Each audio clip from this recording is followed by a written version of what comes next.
Good afternoon. Welcome to Special Report for Wednesday, August the 19th, afternoon edition. We're waiting for Doug Ford's press conference, which will be starting shortly from Mississauga. I'd like to thank KC Security for your sponsorship of Special Report.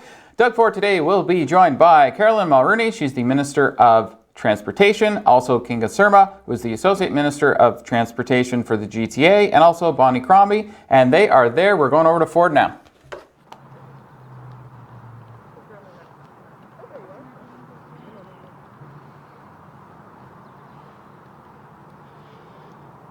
Good afternoon, and thank you for being here with us at Renforth. Lovely here in Mississauga on this lovely day. I'd like to introduce after I've given an introduction, Premier Ford, Minister Mulroney, Minister Surma, Mayor Crombie, MPP Anand, MPP Hogarth, MPP Khalid Rashid, Councillor Ford, and also President and CEO of IO, Aaron Corey, is here today, and just welcome everyone here for this afternoon's discussion.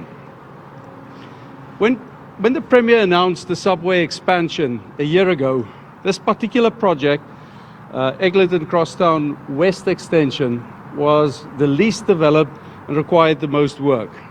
So this week we are very, very pleased to be able to have come this far this quickly. And what is really exciting for us is by the time we got to May of this year and having closed the request for qualifications, we have three very competent bidders that will now participate in the next phase, which we're announcing this week, which is the request for proposals. Now, this is especially good news for us as a province, because over the last 18 months, we've seen fairly fundamental changes in the construction industry. These transit projects that are huge, big, complex, integrated projects is not easy to deliver. And the construction industry have become less and less keen and more reluctant to bid on these projects as integrated projects. And where we are today with the Scarborough subway extension, the Crosstown West Extension, Eglinton Crosstown West Extension, as well as with the Ontario line, with a strategy to break these projects up into subsections that are specialized, will give best value for money to taxpayers, will also deliver better results from the market.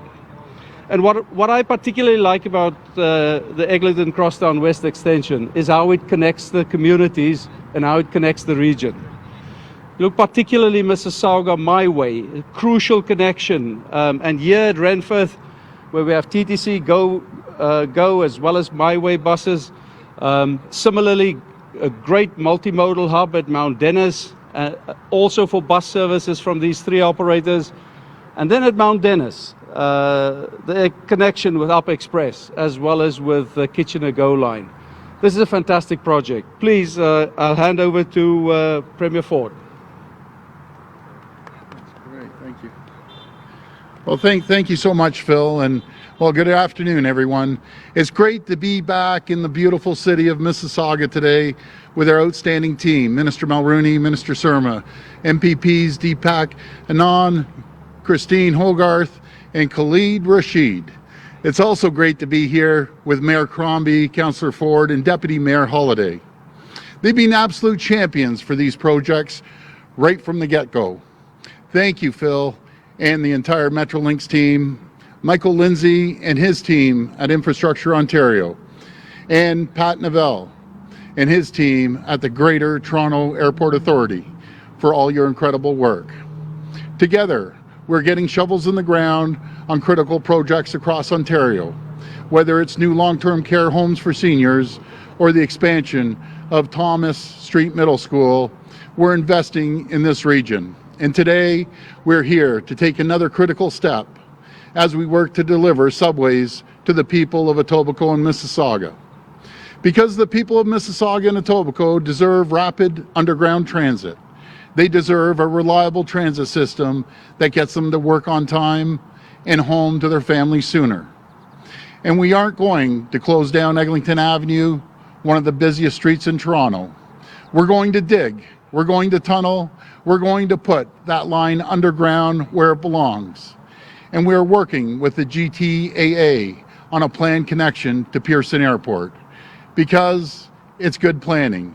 We are planning not for today, but for the next 50 to 100 years. And we won't waste a single second. We won't waste a single dollar getting these projects built.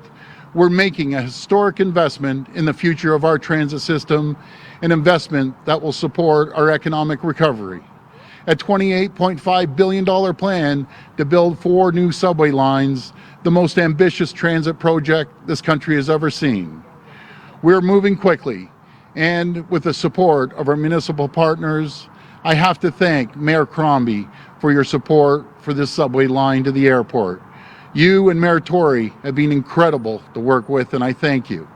And I have to thank Mayor Tory as well, who has been an absolute champion for all 4 subway lines. Earlier this month, 3 teams were shortlisted to bid on the tunneling work for the Eglinton Crosstown West Extension.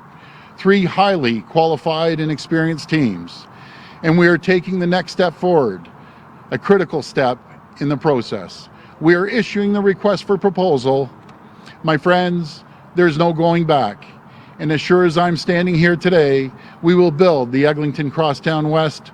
We will build subways for Etobicoke and Mississauga, and we will build it underground where it belongs.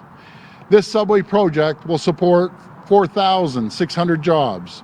31,000 more jobs will be accessible to people living near the subway station when completed. And it will handle 37,000 riders a day by 2041, cutting time for daily commutes and giving people back time to spend on what really matters. And these projects are green. They will benefit our economy and our environment. Getting people out of cars will help reduce thousands of tons of greenhouse gas emissions. My friends, we are building for the future. We are connecting people across Toronto and the GTA from Scarborough to Etobicoke to Mississauga, putting more opportunity within their reach. But we need our federal partners to come to the table. I want them standing here with us, and I am confident they will. I'm calling on the Prime Minister to help us fund this project, and I am confident the federal government will stand with us. With the people of Mississauga, they will stand with the people of Etobicoke, because the people out there, they want subways, and they won't settle for anything less. My friends, we are getting shovels in the ground on 4 new subway lines. We're going to start digging, and we won't stop until we deliver new subways for the people of Etobicoke, Mississauga, Scarborough, and York region. Thank you, and God bless the people of Ontario. Now I'll pass it over to Minister Mulroney.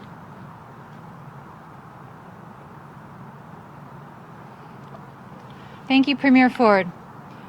It's been less than 2 years since we announced our new subway plan for the GTA, part of the largest subway expansion in Canadian history, and we've already made significant progress in moving our plan forward. We've listened to the industry, and the market has responded in an overwhelmingly positive manner to our plan.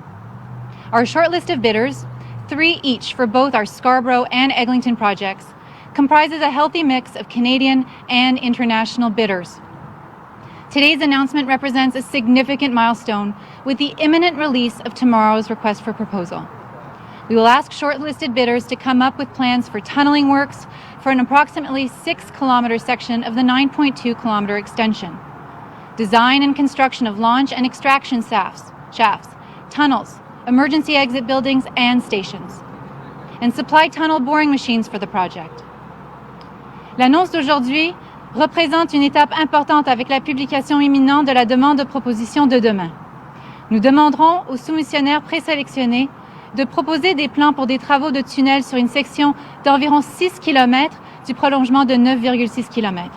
La conception et construction de puits de lancement et d'extraction de tunnels, de bâtiments et de stations d'issue de secours.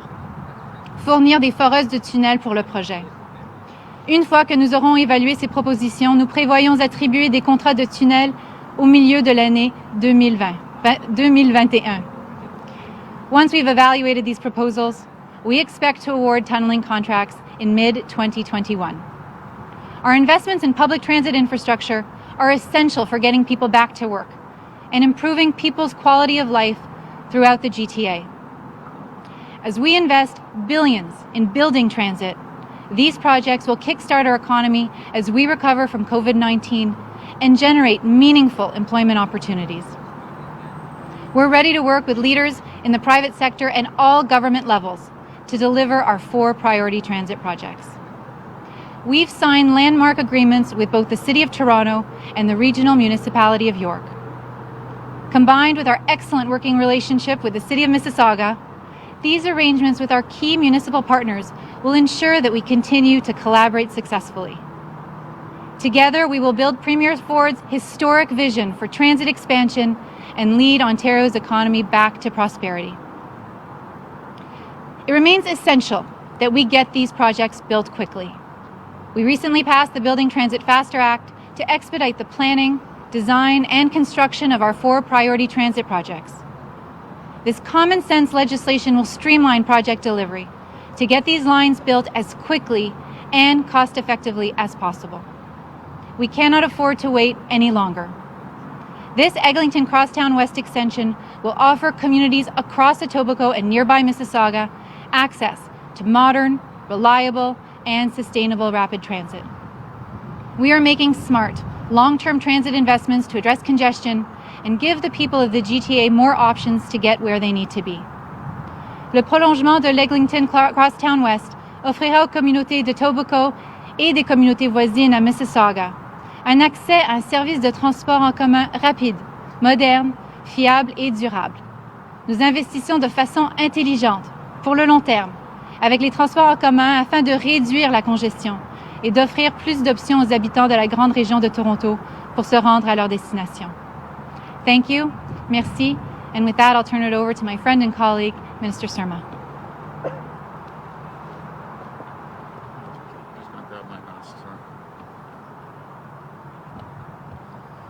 Thank you, Minister Mulrooney.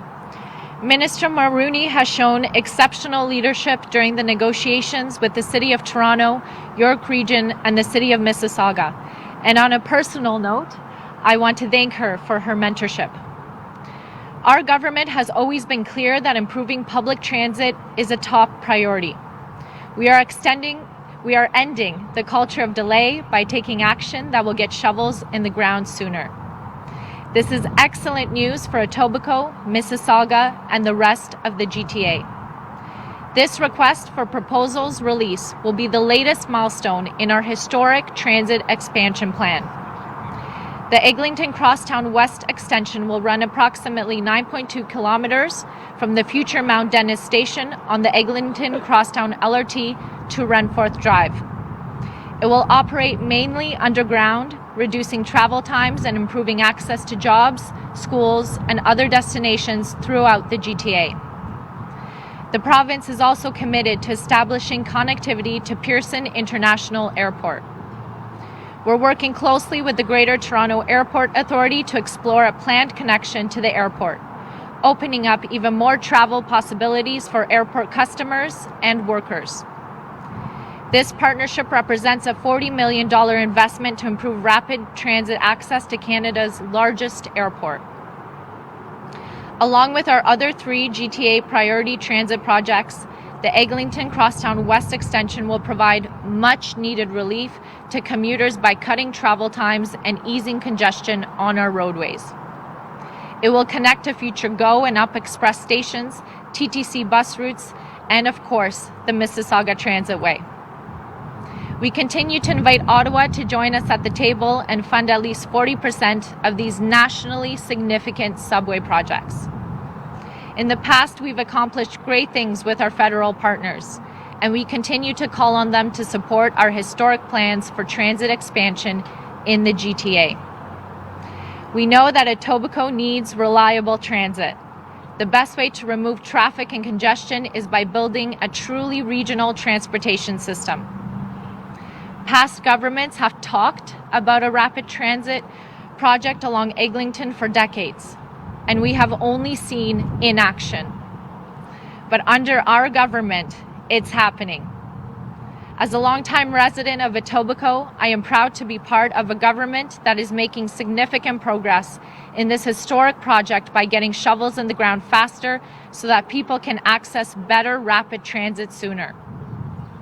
Working with the private sector and all levels of government, we are making smart, long-term transit investments to address congestion, give commuters and families more options, and help people get to where they need to be.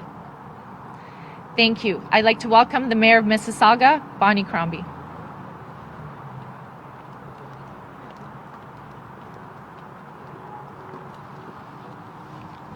Good afternoon, and thank you for that kind introduction. I'm thrilled to have Premier Ford and Minister Mulrooney here in Mississauga. That's twice in 1 month, Premier. It's always a pleasure to welcome you to our city, and I must say that we're loving all the spotlight on Mississauga these days, and with good reason. There's lots happening in our diverse, growing city, and there's a lot to look forward to.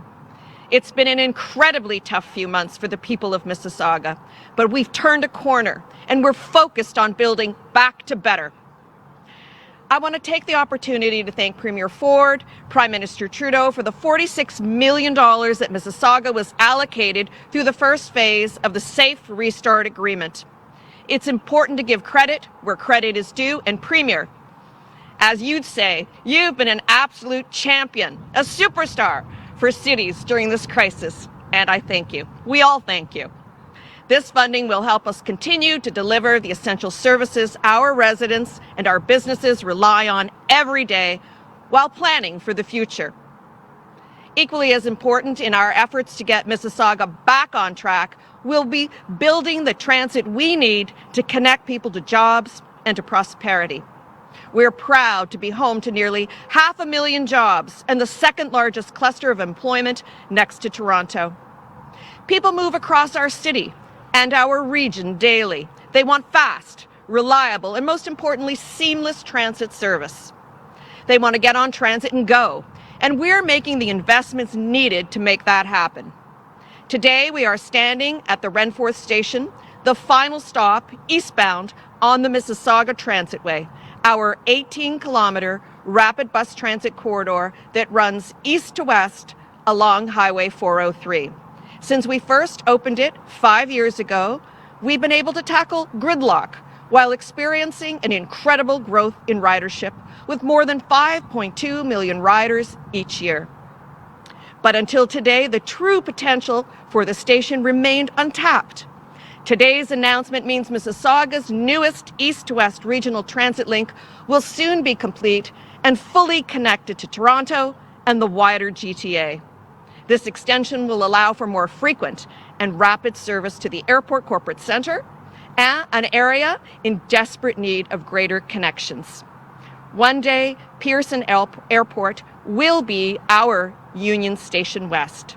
I'm confident this connection will ensure Mississauga remains a net importer of jobs and an even more attractive place for businesses looking to invest.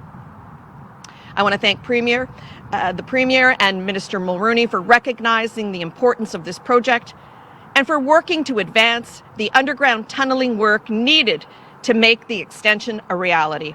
Premier, you certainly know how to get the job done, and today is no exception. And now it is my pleasure to invite MPP Mississauga Malton Deepak Anand to the podium. Thank you.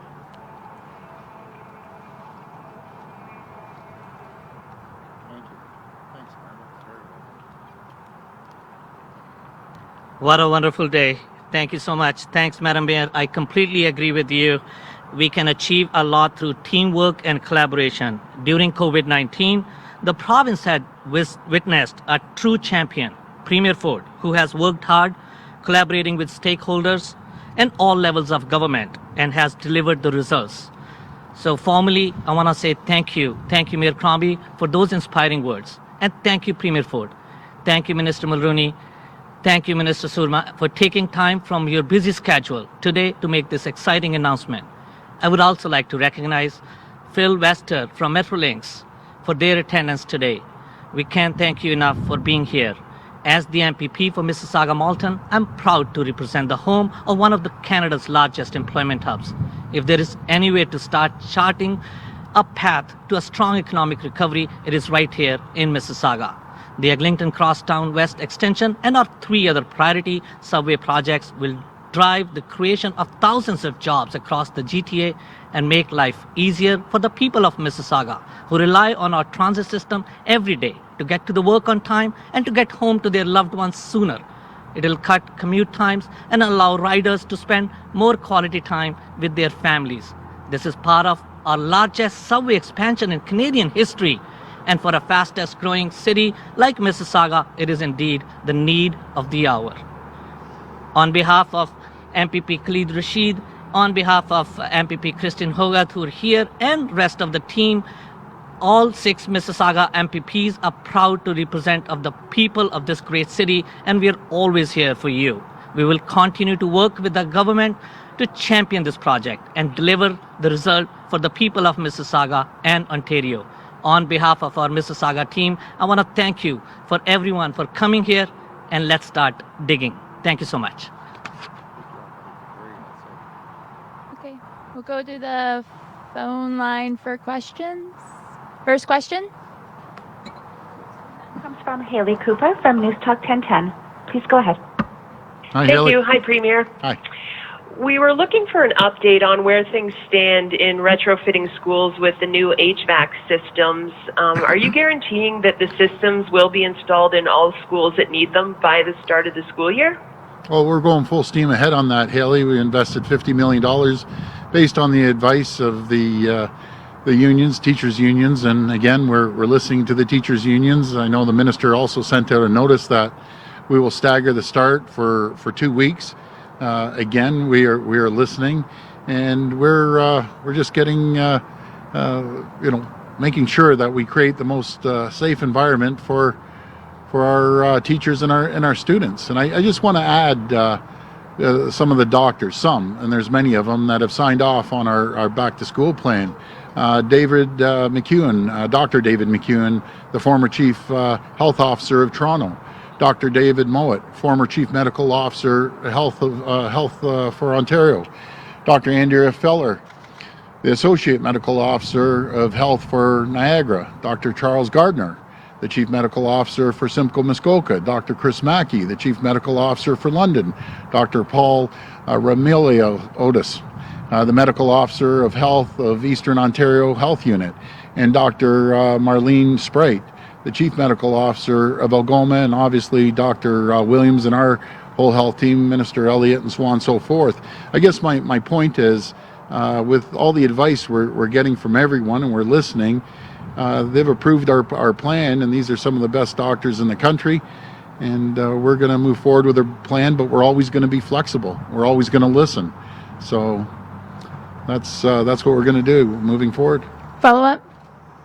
Thank you. And my follow-up, has your government heard back from the boards in terms of how many nurses and custodians and bus drivers they've hired by now in various districts? And do we know if parents will get some kind of spreadsheet or map to see how many of these people have been hired in what school board? Well, I'll be announcing that as we move forward, closer to the time when we open the schools. But what I can tell you is 60% of all school boards in Ontario have a plan. It's locked down. They're ready to go. 40% are very close, and hopefully we'll get that locked down in the very short near future there. Next question. Next question comes from Colin DeMello from CTV News. Please go ahead. Hi, Colin. Hi there. Good afternoon, Premier. The Toronto District School Board has made masks mandatory for all students from kindergarten to grade 12. I wanted to get your thoughts on kindergartners having to wear a mask in school all day. Well, I go with the experts at Sick Kids. They're the ones who didn't recommend masks. They said they would be fiddling around with the masks, and I've had 4 girls. I know when they were little. When they're 4 years old, 5 years old. It's hard to keep the mask on them, but again, we'll be there. We'll support the board if that's what they want to do. But keeping a mask on a JK or senior kindergarten might be difficult, but we'll support it. Follow up. Thank you. I had a healthcare question as well. I understand the health minister is not there, but hopefully you can take this. There are some restrictions currently, COVID-19 related restrictions when it comes to hospital visits, with families often have to fight to see their family members who are in hospital, who are especially in palliative care. I'm just curious, what are hospitals instructed to do right now when it comes to families who are looking to access loved ones who are on their deathbed? And what would you like to see happen if somebody's on in their last days? Should family be able to go in and see them without being restricted by a hospital? Colin, it's thank you for the question. It's a great question. I was briefed on that this morning, but I also mentioned to our team that I get a lot of people calling me, and one of their loved ones are in their last days, and just personally, I think they should be with them. But again, I'm not the health expert. I understand the CEOs of the hospitals are trying to protect the patients, protect the staff as well. But on a personal note, you need to be with your loved one. It's the last time you get to see them. Sun's out. We got a little bit of clouds kicking around, but we're going to see a change this evening. But you're going to see on our live view, which is sponsored by wirelesscom.ca. Check them out on their website. They have many services available, telecommunications. Check them out and see what they can do for you. You're looking at the bridge there, and there are a few clouds in the distance. The sun is out. It is still nice, so get out and enjoy it for this afternoon. But you'll see here on the radar, and we have coming into this evening, we have a cell that's coming in from just above us there in Thunder Bay, and it is going to bring some, we may see some thunderstorms, but we're going to get the rain first into the evening and into the overnight. And then as we get into the morning Thursday and then into the early afternoon, we have a chance of some strong thunderstorms. And now you can see it's moving there, and there is some lightning in there that we are seeing on the cells. So that's what's going to be in the near future here. High pressure is breaking down and moving out. So we got to get ready for some mixed bag weather. All right, your expected highs for today: 22 degrees in Thunder Bay, 20 in Wawa, the cool spot. Timmins, 21 degrees. Sault Ste. Marie and Elliott Lake are both at 23. And Sudbury, you will see a high of 22 today. So seasonal day across the north. 17 degrees overnight in Thunder Bay, 15 in Wawa, as well as in Sault Ste. Marie. 13 there up in Timmins, the cool spot, 16 in Elliott Lake, and 15 in Sudbury. So again, pretty comfortable and seasonal overnight as well. All right, so as mentioned, Thursday, you can see I have the icon with the heavy rain and thunderbolt, which means we may see some strong thunderstorms with some heavy rain and winds. The winds also this evening, I should mention, are going to pick up, and they're going to change to the south. Right now, they will be northwest for most of the afternoon. We're going to see a high of 23 on Thursday, a low of 16. Friday, we're bumping up there a couple degrees, 27 degrees, so that is above seasonal a little bit. Again, this is only showing a thunderbolt there because we won't see as strong of precipitation on Friday. At least that's the plan. And then 17 degrees overnight on Friday. Saturday, we'll get a little bit of a break with some sun and clouds, 26 degrees and a low of 17. Now, as you see on the 7-day, Sunday, you're looking at overcast. Monday, overcast with the sun peeking out a little bit. You got 24s on those days. 22 and 21 on Tuesday and Wednesday with, more rain is coming.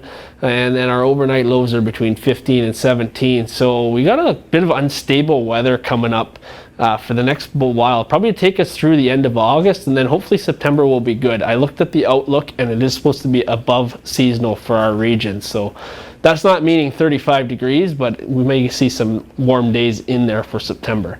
Okay, so this is our Weather Watcher photo, which is from actually Knox Mountain in Kelowna, British Columbia.